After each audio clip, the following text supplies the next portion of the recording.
in INCA is that we look at the accreditation, because UITM is a SWA accreditation, self-accreditation university, self-accredited university, and we do have innovations, KIK, and also integrated quality management system. So it's a bit different from Pusat Kecemerlangan dan Pembangunan Akademik UMK, because I think you're very similar to the one that our partners under BHEA UITM, that is Unit Hal Ehwal Curriculum and also Unit Pembangunan Akademik. So I'm the policeman for them.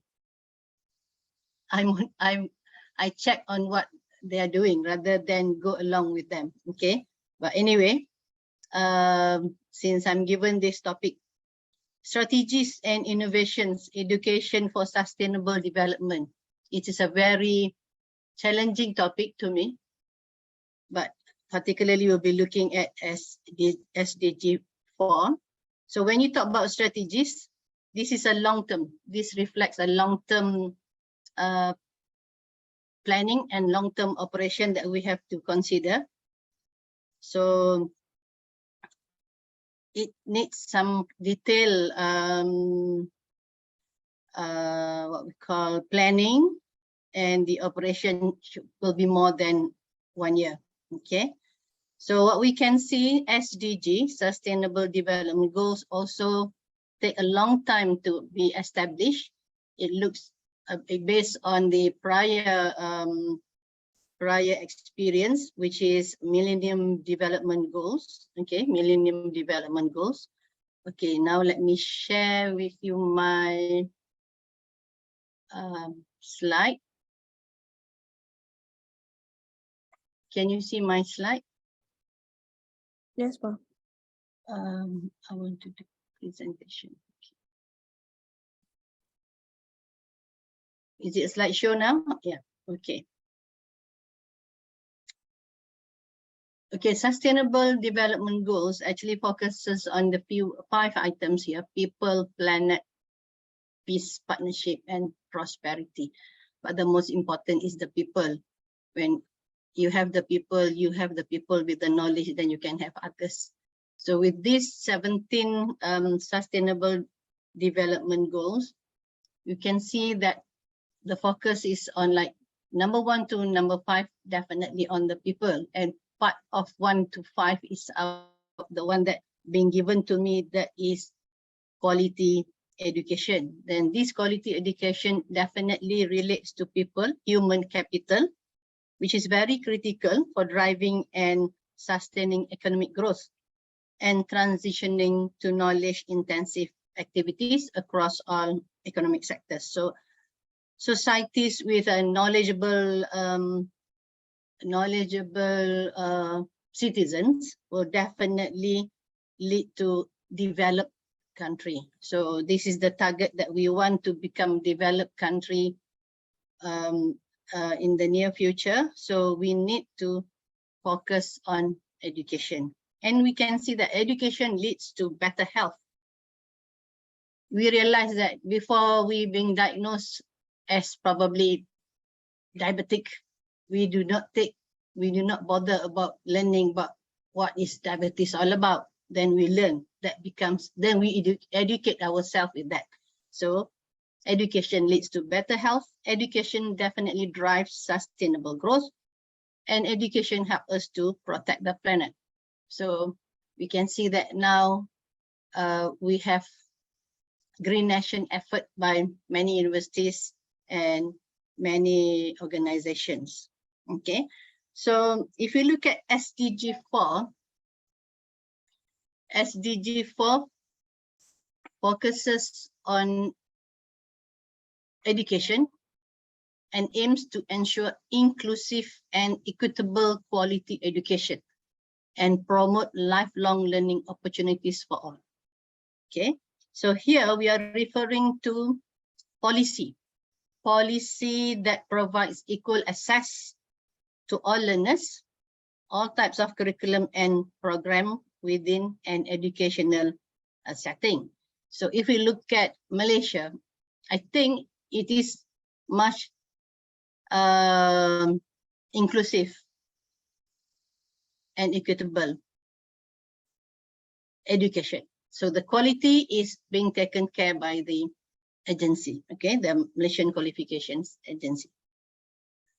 So here we are trying to promote lifelong learning opportunities. So for that matter, the UNESCO has set the targets for SDG 4. 4.1 is universal primary and secondary education. 4.2, early childhood development and universal pre-primary education. 4.3, equal access to technical, vocational and higher education. 4.4, relevant skills for decent work.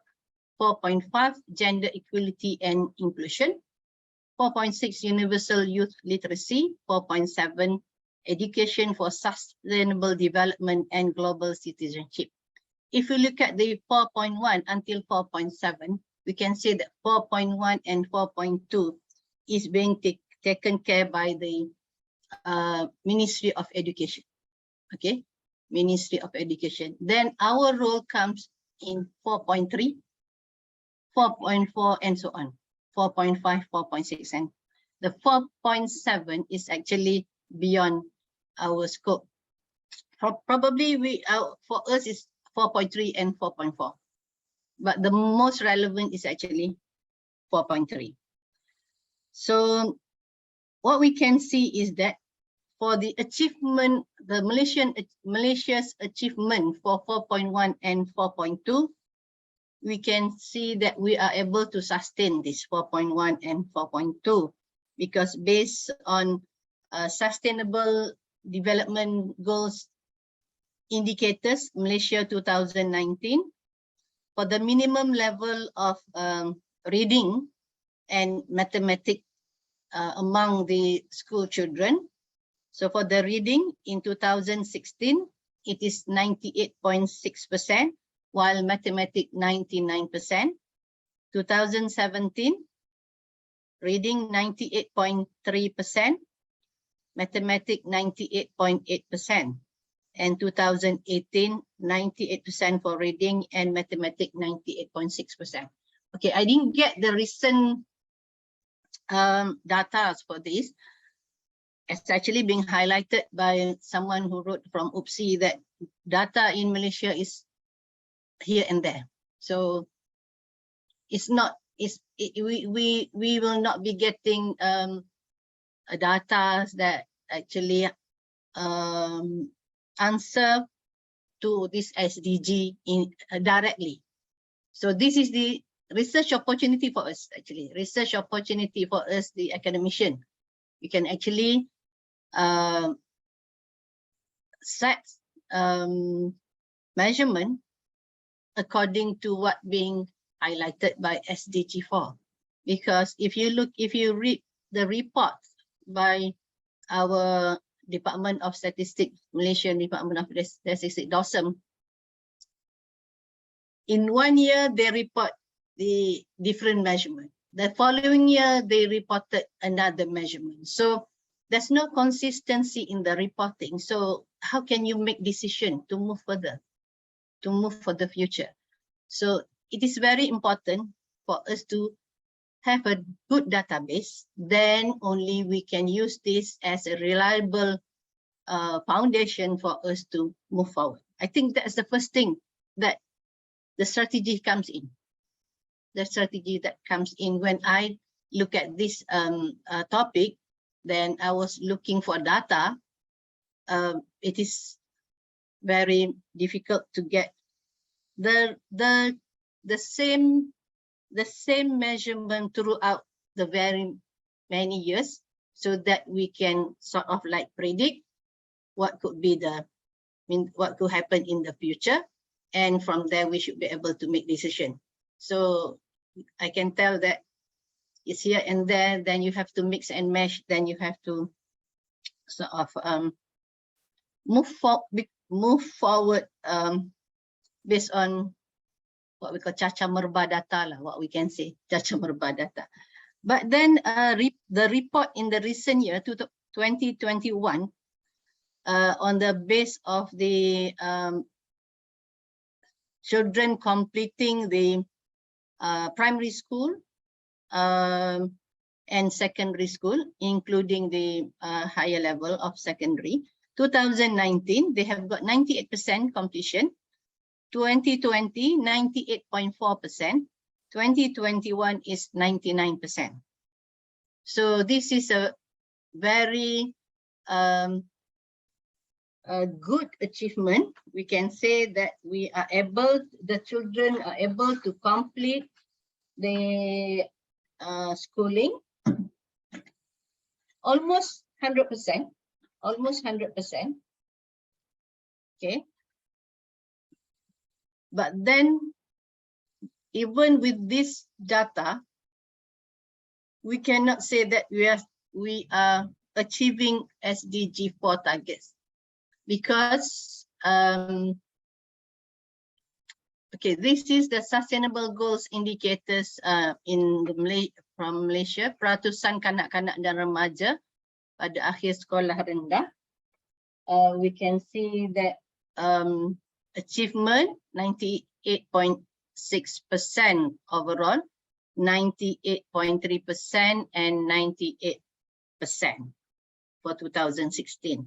Mathematics, this is reading, the one that I read for you just now, and this is the mathematics, the data. This one I got from Sustainable Development Goals Indicators Malaysia 2019. This is being reported by Department of Statistics Malaysia. And this is the one that I mentioned earlier, the kadar tamat persekolahan, pendidikan rendah, pendidikan menengah. You can see that lelaki is lower than the girls, okay? The boys lower than the girls. So that's one more issue, gender issue. Remember, the SDG says gender equality and inclusion. Actually, they were referring to gender equality, referring to female, because normally female are being second in the recruitment. But here we can see the girls are doing well. This is schooling, but not for the, but probably for the employment, we should look at other data. Okay. However, for the tertiary education, the statistics is alarming. We can see that in the newspaper, hanya separuh lepasan SPM rancang sambung menurut kajian. Kebanyakan mengatakan melanjutkan pelajaran adalah tidak berfaedah. So, this is worrying. Yang lain mengatakan kos yuran pengajian dan keengganan mereka untuk mengambil pinjaman pendidikan. So, that's another one that we should be looking into it. I think there are a lot of research opportunities here for those actually in the social science. Okay. So if you look at this, it says hanya separuh daripada lepasan sijil pelajaran Malaysia merancang untuk menyambung pelajaran di peringkat pengajian tinggi. Okay. Kajian yang dijalankan oleh Pusat Penyelidikan Undian UCSI menyaksikan penyertaan 1,000 responden yang ditanya mengenai rancangan mereka selepas menamatkan SPM. So lebih separuh, 51% akan menyambung pelajaran. Manakala 39% mengatakan mereka akan mencari pekerjaan, manakala 10% tidak mempunyai perancangan. So what should we do? What should we do? This shows that 49%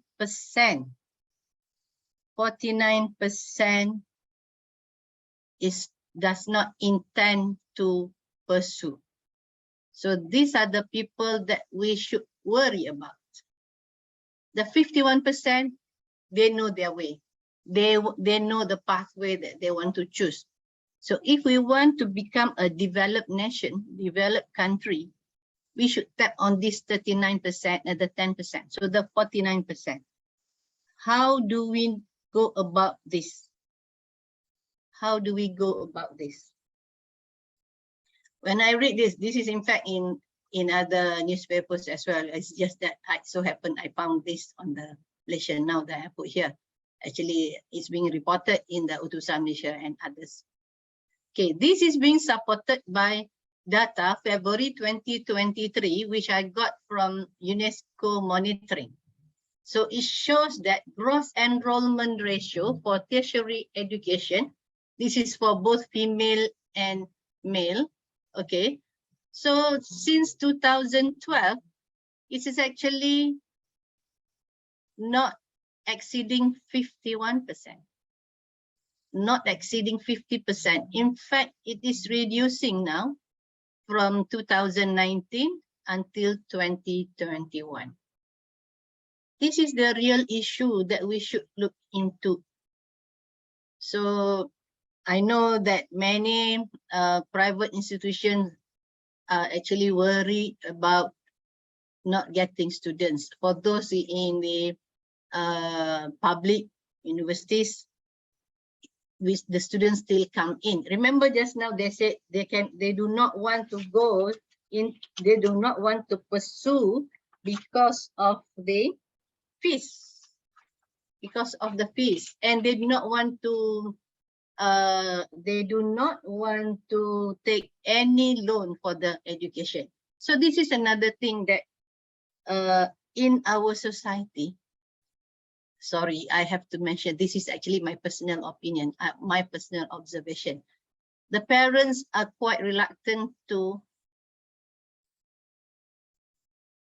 take out of pocket costs to fund their children's education. That is another thing. That's the one that leads to this 41.39% only enroll in the tertiary education. Okay. So this is the one based on the graph. Okay. Then I also got the data from the same source. This is about the TVET enrollment proportion of 15 to 24 years enrolled in vocational education. So we can see that it is about only, I think 6%. It is about only 4 to 6% of the children enroll into the TVET. Okay. Remember, these children, lepasan SPM, where they go next? They will be going to the higher institution, which is UMK, UITM, UPM, or whatever higher institution. So we are competing for them. So we are competing for the input, and we do the process here, and then they becomes our output. So what happened is that in the past, what we have done is we focus so much on our output. Actually, we focus so much on our output, that is we measure graduate employability, we measure graduate on time, and we also focus on the process. We also focus on the process, but we forgot about our input. That's the issue here, actually. That's the issue. So we need strategies. We need to identify the strategies on how should we go about to have a good input to our process. Okay. So what happened is that when we the government has actually taken some initiatives, and they have identified when they prepared for SDG roadmap for Malaysia 2016 to 2020. So what they have suggested is that the the improvement of the recognition of TVET, and also we modify the MQF, so we recognize TVET as part of the academic. Okay. Here, when we did this, we were considering that we are assuming that this lepasan SPM actually willing, or we assume they intend to pursue the into the next level of their study. Okay, so that was our assumption when the government prepared this SDG roadmap for Malaysia for 2016 and to 2020.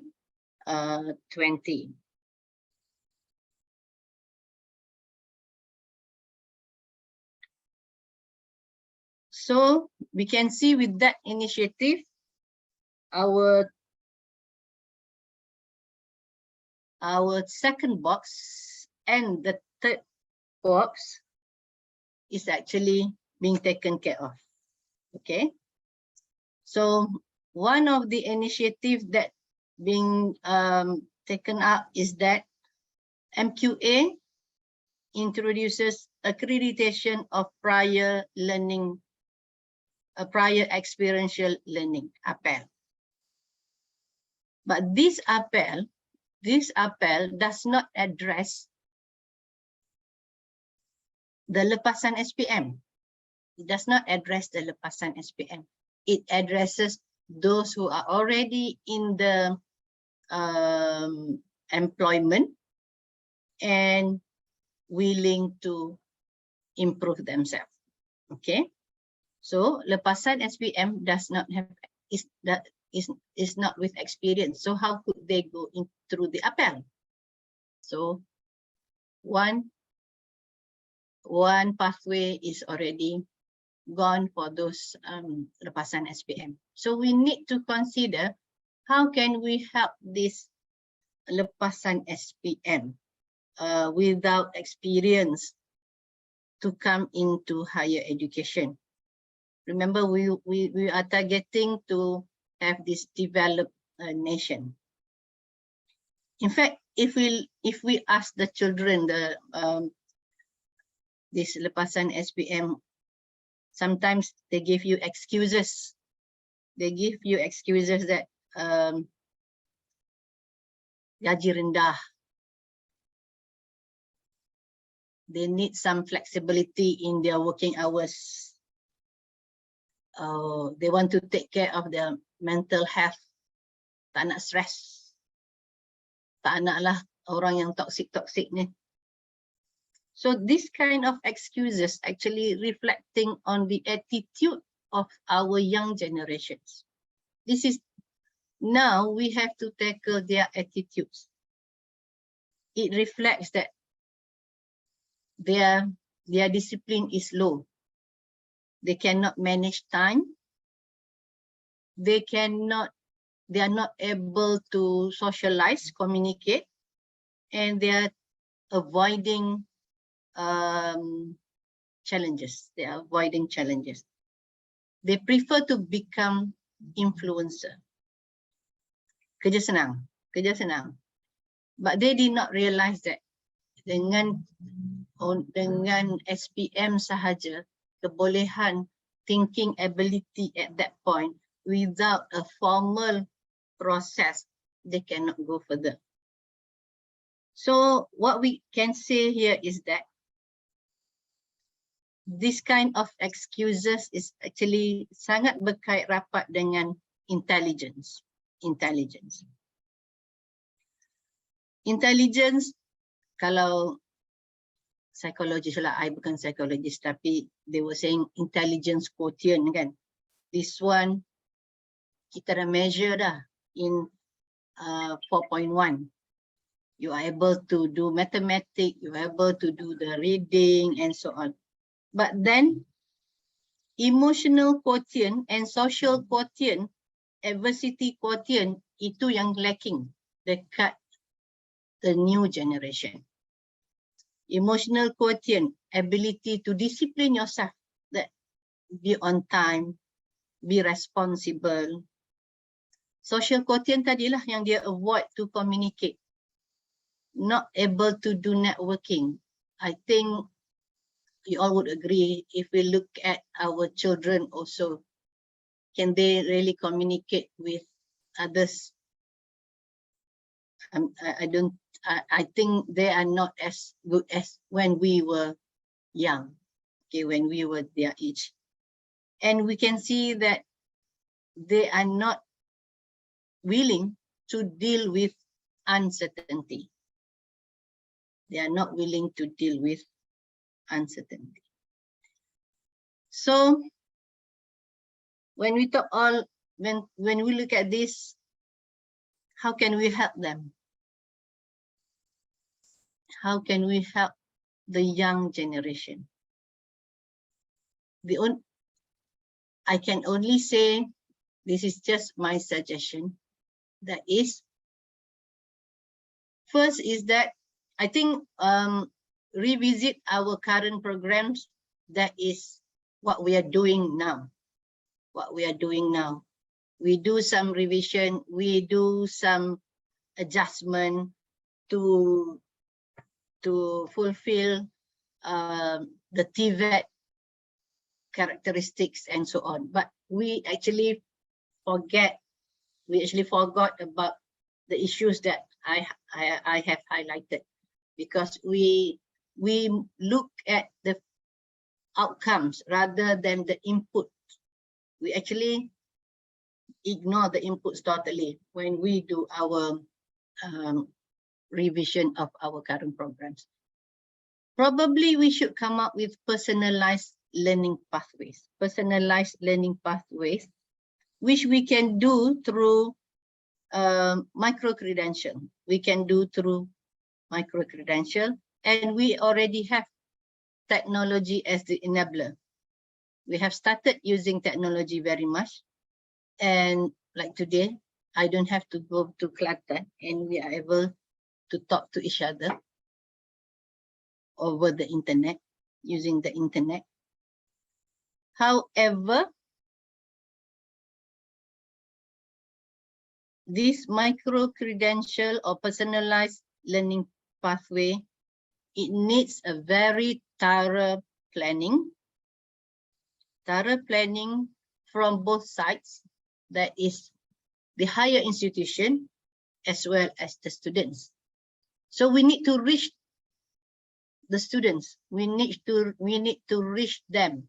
We need to explain to them. So this is the time we can use another performance measurement that's being used to measure our performance, the IPTAs, I mean the higher institution performance. One is actually community work, isn't it? Community work. And one of the Setara's criteria, community work, but the community work must have an impact. Community work must have an impact. So I would say it is the opportunity for us to first actually tap on the children, probably at the very young age when they are in the Form 3. Because at the age of 15, then they go to Form 4 and Form 5. That's when they are already should be ready to determine they're actually not ready, that age not ready, but I think with certain criteria, certain capabilities that the teachers identified, then they can advise for them to go to different pathways. But it will be good if we can tap these Form 3 children, do some surveys, asking them how do they see their future. Probably what we can do is that first we do the briefing with them, and then give them questionnaires. Then we can see which pathway they want to go. remember the TVET registration just now is only 5%. And the one that go to normal tertiary is only 41%. So it's actually 45% only for the studies. So the other 55 left behind. Where are they?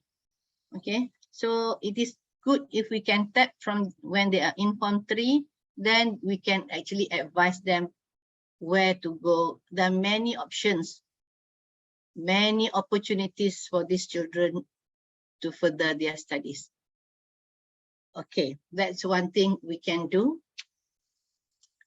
I would say that is the one strategy, killing two birds probably in one questionnaire. One is that you go to this Form 3, then keep track of them. Then when they come into Form 5, you go back to them and asking them where they want to go. Then you can report in the STARA. This is the impact of your effort. Because STARA wants impact with the community. You lapor satu saja, you go to the community without impact, no points. Okay, so that is one strategy to achieve this. Then if you go to them, then you can straight offer them your program probably. Okay, coming back to the micro credential, I mean the learning, the personalized learning pathway. I mentioned earlier that we need to have a thorough plan from both IPT, I mean the higher institution, and also students, because we have to keep track of what they have got, what they have learned. So here, record keeping is very important. Record keeping is very important. And I think with the attitude, normally the students would expect the institution keep the record. So a bit of work, not a bit actually, more work to our administration work is increasing. And with these personalized learning pathways, cooperation among the departments or faculties within the same universities needs to be strengthened, because this is personalized pathways. They can take any courses that they want, but we still give them batches. So you can see the volume of work, volume of pathways that we have to cater. We have to start with this. We have to start with this so that we can help the young generations. Okay. And then probably not only within the universities, but this time we can actually work together with other universities. For example, UMK is good at entrepreneurship. Then we mix and match entrepreneurship with other courses. Then we identify what would be the degree that can be awarded to them. So working together is very important here. Not only among the universities, but I think integration between Ministry of Education and Ministry of Higher Education, because we can see that there's a gap here, the gap between Lepasan SPM crossing to Ministry of Higher Education. So we need to close the gap. How do we close it? We have to work together. So this is another research opportunity for us, the academician. Okay. So micro-credential, with a micro-credential, we can actually promote micro-credential because of their flexible learning and also wide-reaching benefits, because they can work at the same time and they can choose what they want, and finally they can actually get the qualification, and they may stop halfway and do something else. The next question comes is that quality assurance of these personalized learning pathways, but we have a good guideline from MQA, so we can actually rely and use the guideline, but we have to internalize and operationalize it in a good manner.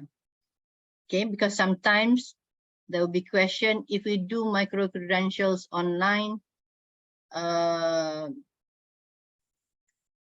this virtual learning environment, the credit bearing of the learning activities is questionable.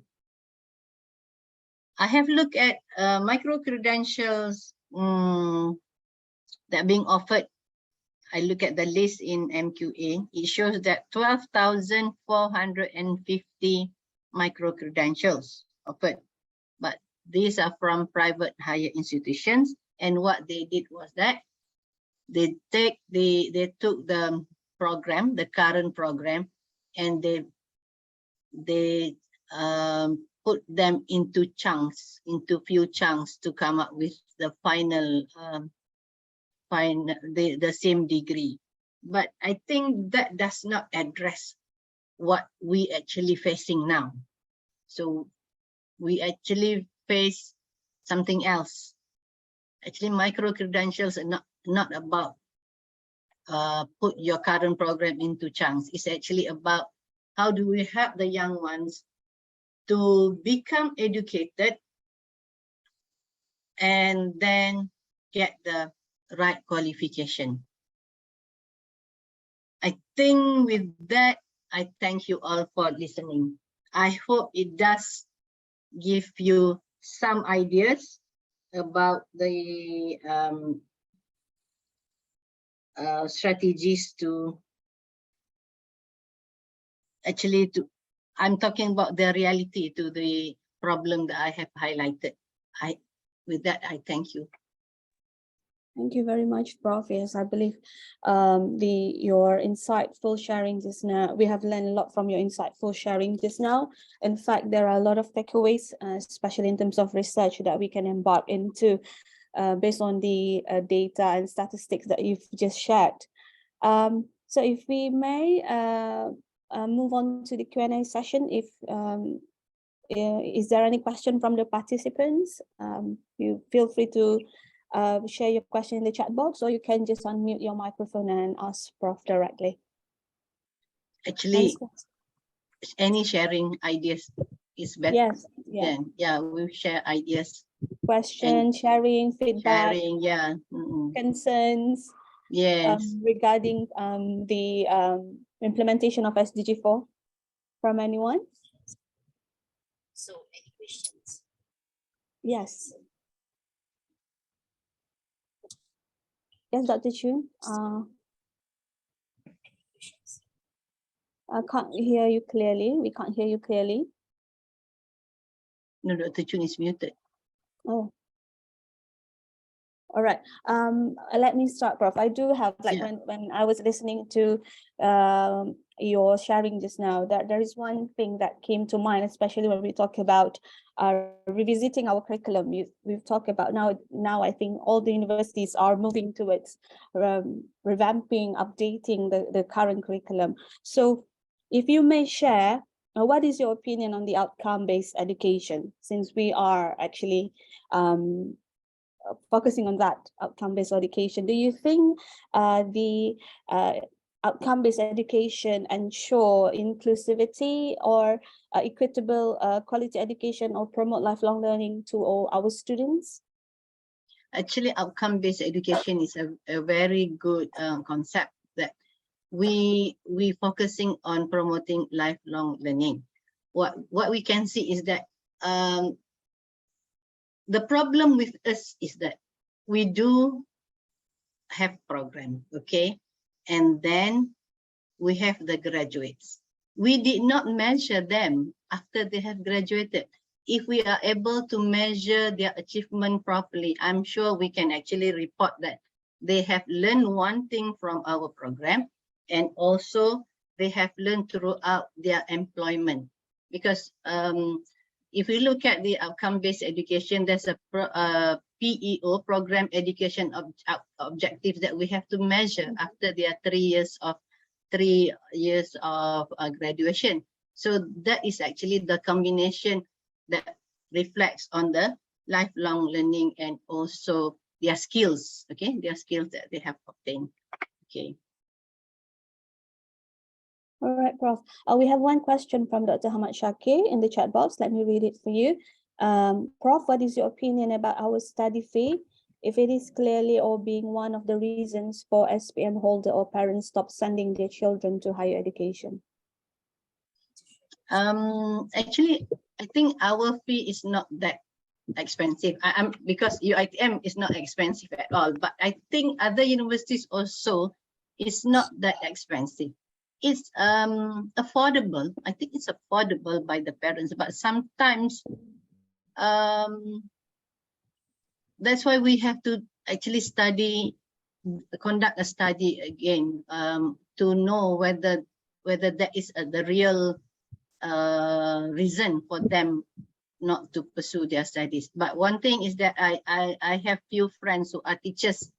When they contacted me, the children have got the offer, and this friend is in Kelantan. So the one of the reasons normally from the Kelantan punya ni adalah they cannot afford the fee.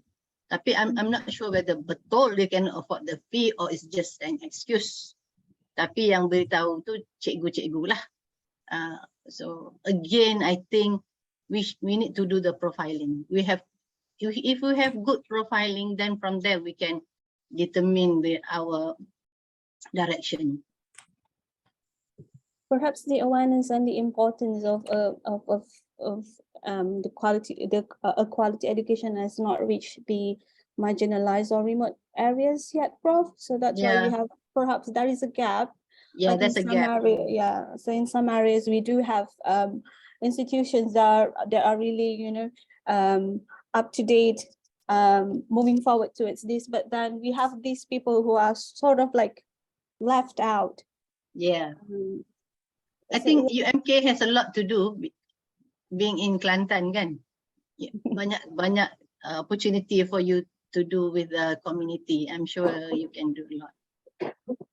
Inshallah, bro. Okay, that is something that perhaps the academics here can take up, especially in terms of researching the data, so updating the statistics. Do we have any other concerns, feedbacks, or sharing maybe your experience with your students, your community that you want to share with us? Anyone? Community work, yeah.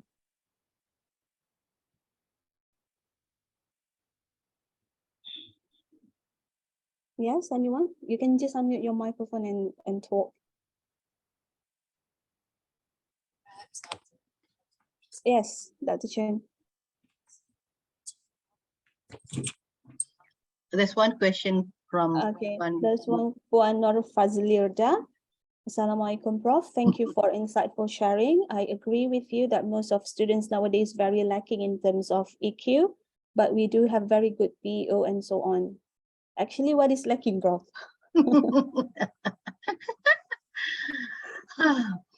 What is lacking? That's what we want to know. What is lacking? Actually, probably this is my personal observation. One thing is that we need to look at our program, especially in terms of our assessment.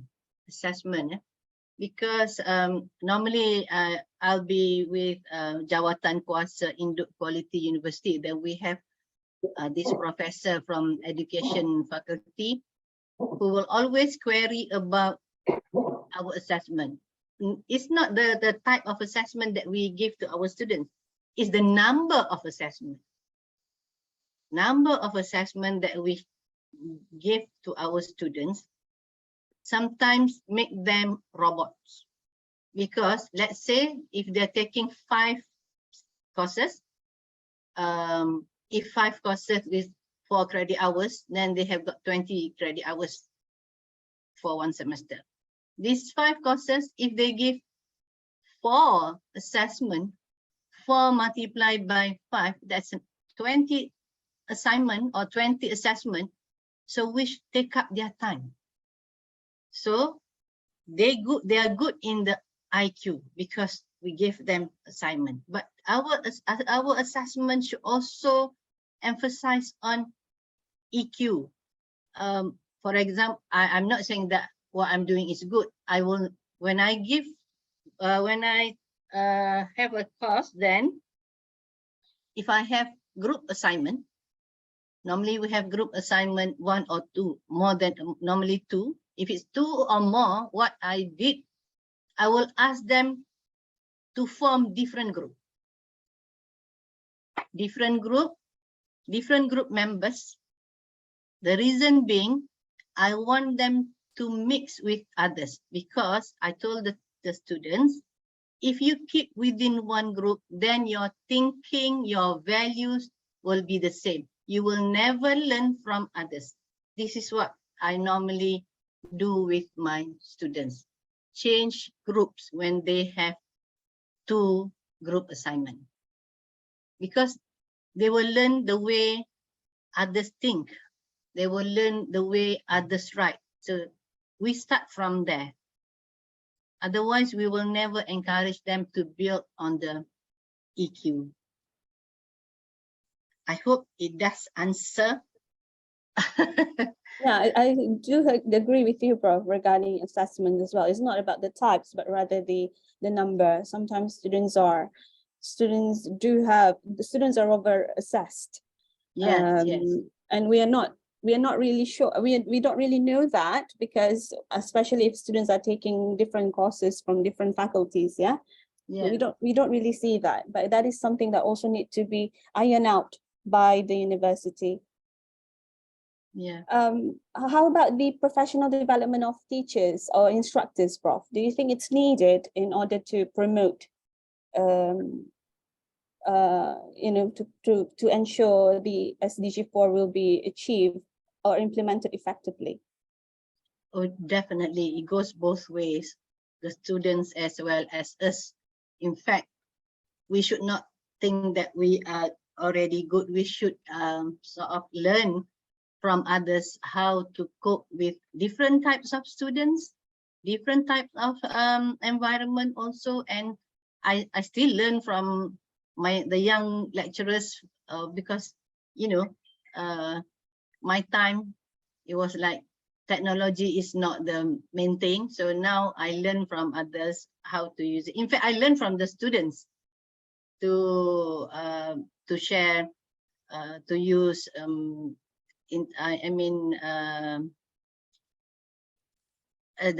technology skills. I learn from the students as well. So I think we should upgrade our skills as well as our knowledge. In fact, when you mentioned just now, Dr. Fiza, about we do not know them, what they do with other courses, probably we should ask them to table out. I normally ask them, how many subjects you're taking, how many assignment, when it's due, is it the same time as mine? If not, then I give them leeway so that they do not coincide. And you know, accounting is like many assignments they give to the children there. Okay. That is a very good idea that you just shared, Prof. Ask them to table the courses that they have. So that's one way for us to sort of like trying to understand and help our students in a way.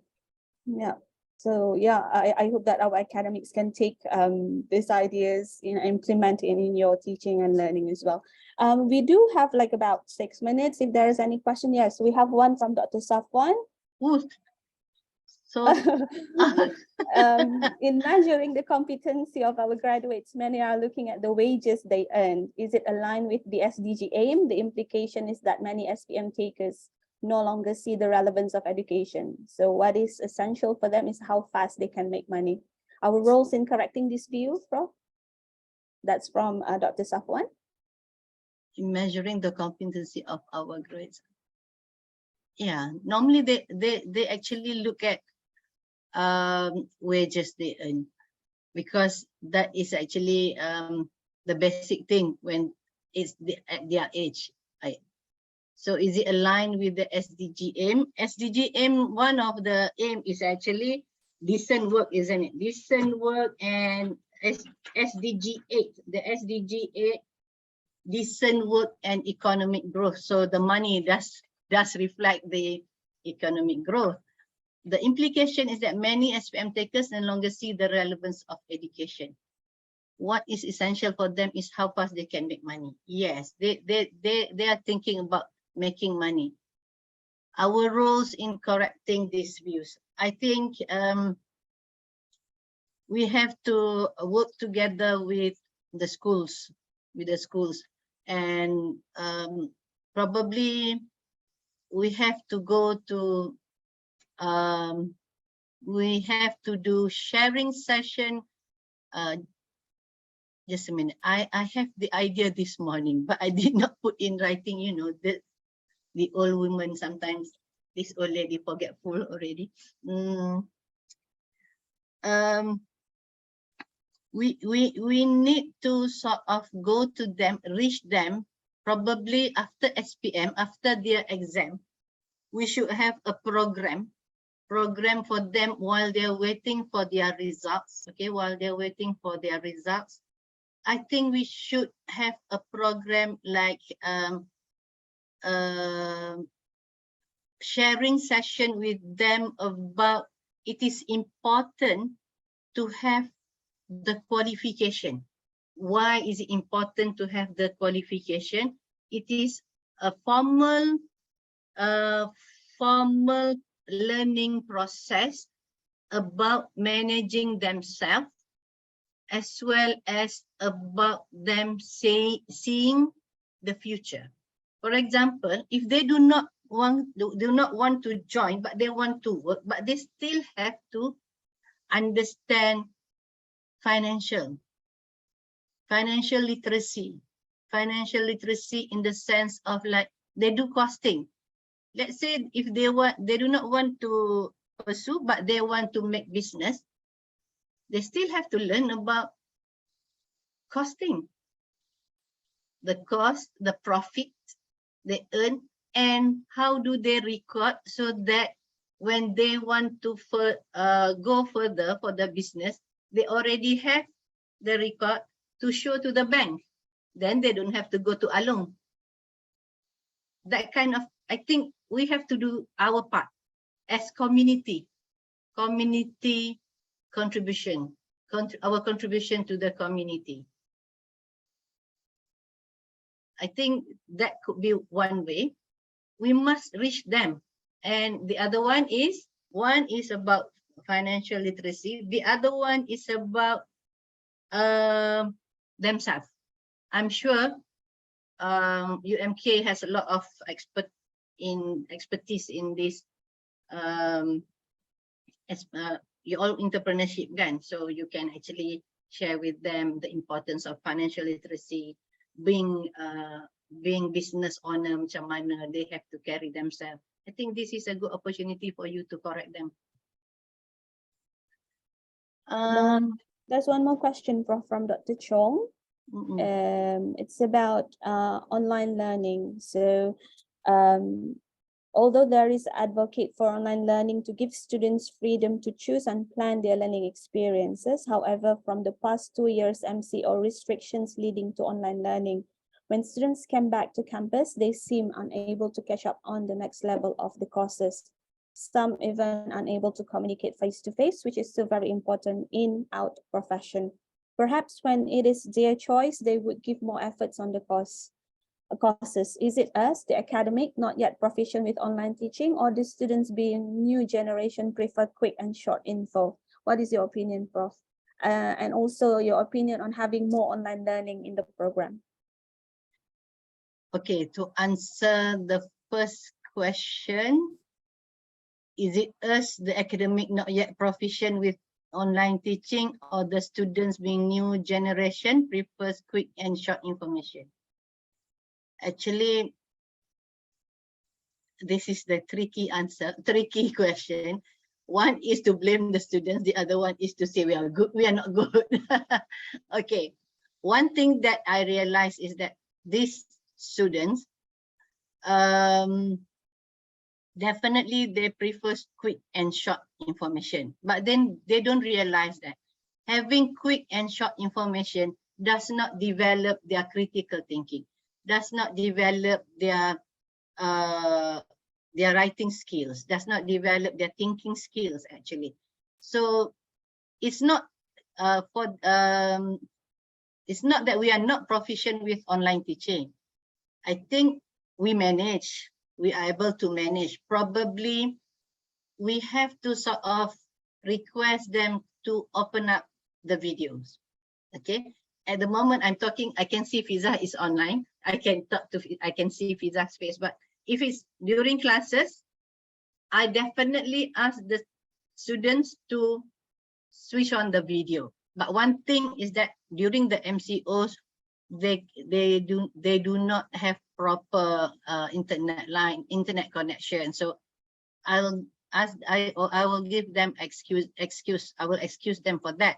But if possible, when they do ask questions, I ask them to switch on the video, because I will tell them that when you are facing your teachers, it is better for you to see face to face.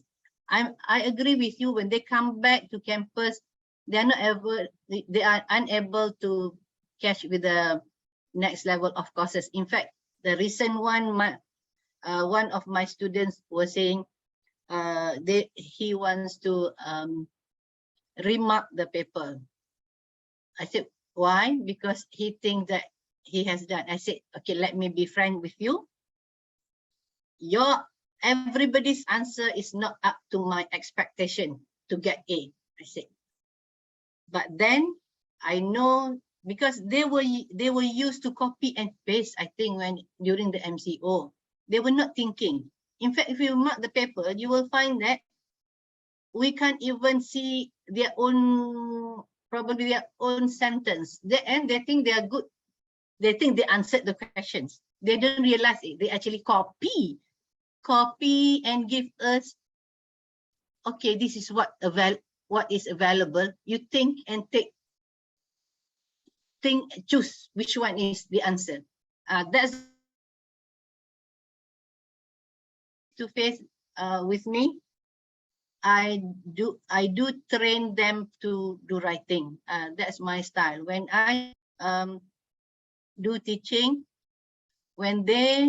even though when they do presentation, I will stop for every 1 hour. I will stop for 10 minutes and for them to break, and then 15 minutes for them to discuss whatever being presented earlier and come up with ideas. I'll create questions. From the presentation, so that they do thinking and they do discussion. Even online, I do online, and then I break up into rooms when we do through Microsoft Teams.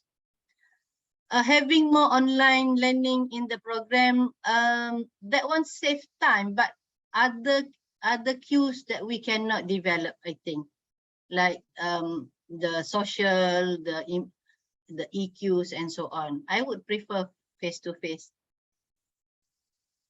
But now the students, they say, can we have online? Can we have online class?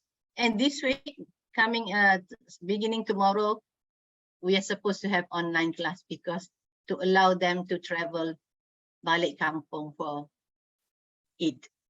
I hope I answer your question, Dr. Chun. I think, yeah, it's yeah, of course, Prof. And it's not that they are not proficient, but rather they're more advanced now with ChatGPT, AI. So they are so lazy to think, like everything is, you know, at the tips of their fingers, so they can just get all the information. So that the critical thinking, the problem solving skills are Yes, lacking. lacking. Yeah. So it's Can I have a question here? Yes, go ahead, please. Yeah. Hi, Prof. I'm Hi. Peng. Yeah. Yeah. It's just that I find that your discussion was pretty interesting just now. Especially, I think a lot of us are very concerned about students, SPM leavers, and also a lot of students who are not interested to continue their study at tertiary level. And in fact, in university, our university's attrition rate is pretty high. All right, students decided not to continue after 1-2 years in the university, or 1-2 semesters in the university, decided to leave, and they do not give a real reason to why they leave. They decided to drop out from the university. I think this is a very major concern for a lot of people. I personally, I feel that I think the current situation where students, they are so exposed to technology and online learning, in fact, free online learning through like Udemy, Coursera, they can actually learn from all these online platforms without going to university and getting the knowledge that they want. Maybe not the certificates, not like the university certificate, but then they are able to get education in their own ways. I think this is a major concern. From what I see is that I think it's high time the university need to be more flexible and approachable, in the sense that university education should not be just, you come in at a certain age, you register at a certain age, and you have that fixed education at a certain period of time. It has to be more flexible, that allows students to register anytime when they're ready, mentally and also financially. I don't know about Malaysia, but frankly speaking, I think high time we have to think towards that direction. Otherwise, we are going to see more and more students not going to university. Yeah. This is my personal opinion, but I don't know, Prof, maybe you can give some input in this. Thank you very much. I agree with you. Probably we have to change some measurement on the performance of the university, because now we measure based on enrollment, we measure based on retention rate and so on. So we should not be focusing on, we should not be so rigid on that. I agree that we have like let them choose when they want to come. But one thing is that record keeping for us is very difficult. That's why we need to have good system of record keeping this record, because when they come in 2023, then they take a gap into at the end of 2023, they come in 2026. So we must have a good record keeping so that we can be very flexible. I agree with you, Angie. So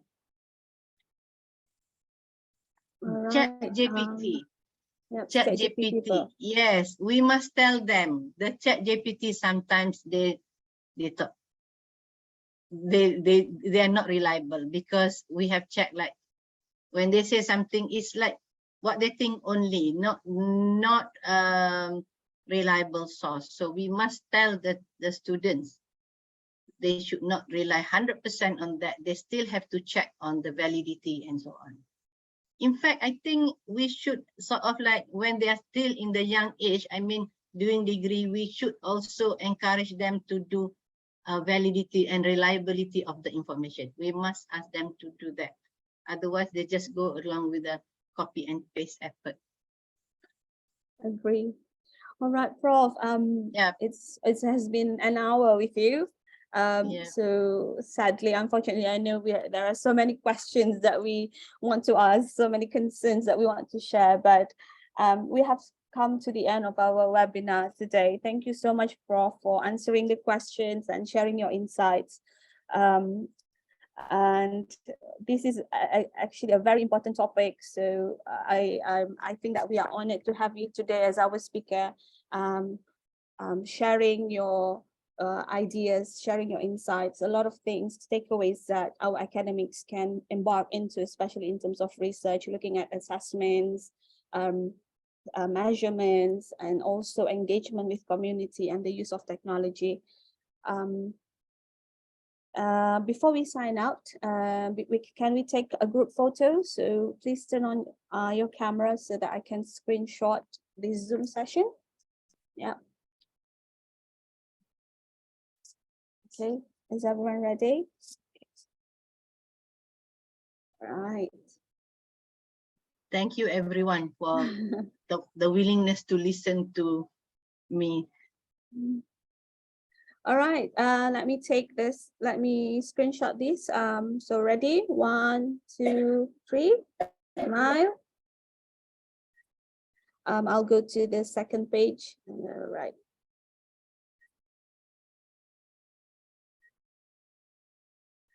All right, thank you very much. Thank you, Prof, for joining us today, and thank you, everyone. Assalamualaikum. Have a great day ahead. Thank you.